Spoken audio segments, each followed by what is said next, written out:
Bonjour et bienvenue.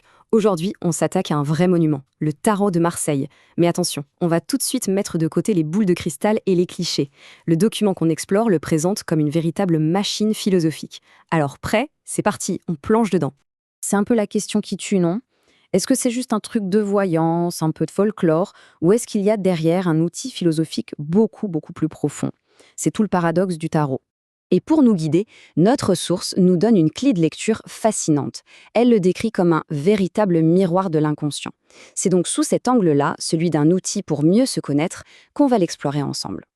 Alors, commençons par cette idée, cette fameuse machine philosophique. Il faut imaginer le tarot non pas comme un livre qui donne des réponses toutes faites, mais plutôt comme un système, un engrenage complexe de symboles et d'idées. La source va même jusqu'à le comparer à un musée portable qui contiendrait des siècles de sagesse. Maintenant, petit voyage dans le temps.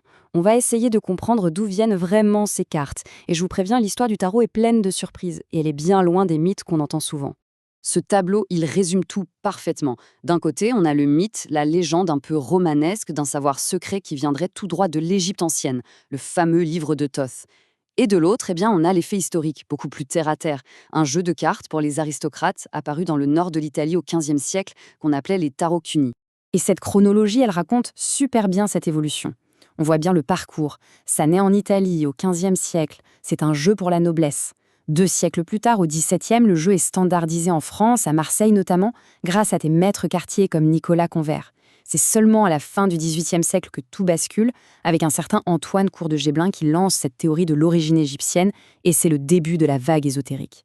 Et enfin, au XXe siècle, le psychologue Carl Jung va lui donner une toute nouvelle dimension, en y voyant la représentation d'archétypes puissants, c'est-à-dire des symboles universels qu'on retrouve au fond de l'inconscient collectif.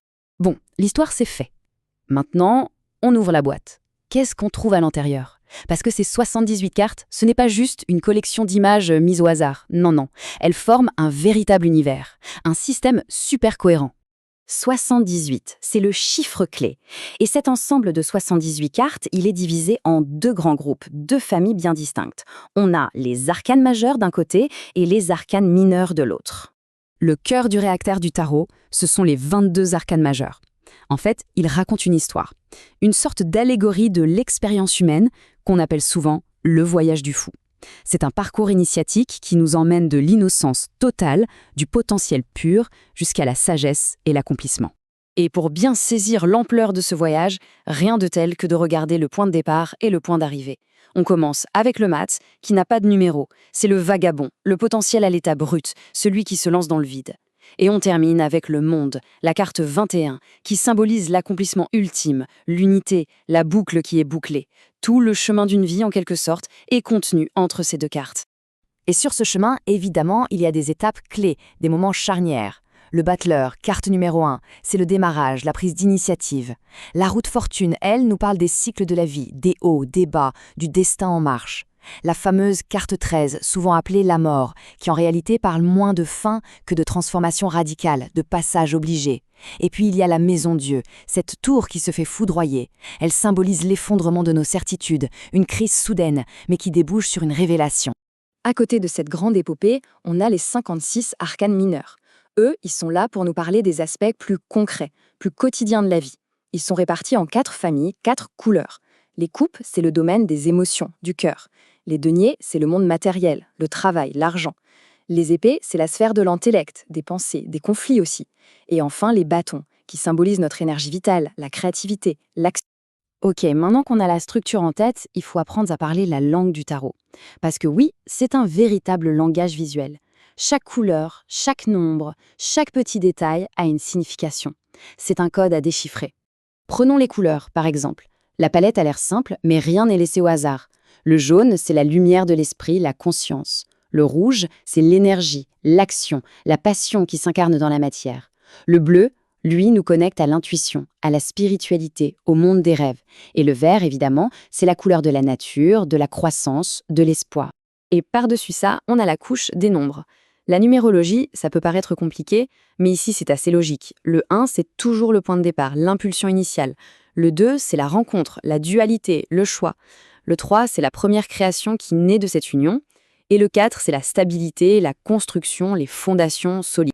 Bon, c'est bien beau de savoir tout ça, mais la vraie question, c'est à quoi ça sert concrètement aujourd'hui? On quitte un peu le qu'est-ce que c'est pour se demander à quoi ça sert dans une approche vraiment moderne. Et là, on arrive au cœur de la vision contemporaine du tarot. L'idée, c'est que le tarot ne prédit pas l'avenir. En fait, il révèle le présent. Son vrai pouvoir, c'est de mettre en lumière ce qui se passe ici et maintenant, à l'intérieur de nous, mais qu'on n'arrive pas toujours à voir clairement. Mais alors, comment ça marche ce truc? Ce n'est pas de la magie. En fait, c'est un mécanisme psychologique assez simple.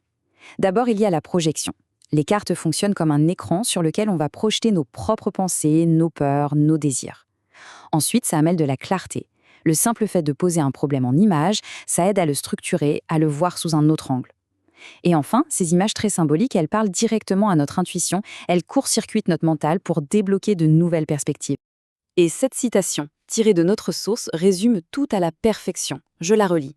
Le tarot ne dit pas ce qui va arriver. Il dit ce qui se passe pendant que l'on regarde les cartes. Tout est là. L'important, ce n'est pas un futur déjà écrit. C'est la dynamique intérieure qui se révèle à nous dans l'instant. On termine donc sur cette question laissée en suspens. Si le tarot est bien un miroir, alors une interrogation demeure. Que pourrait bien révéler ce miroir sur nous-mêmes? Et ça, bien sûr, c'est une réponse que chacun doit trouver pour soi.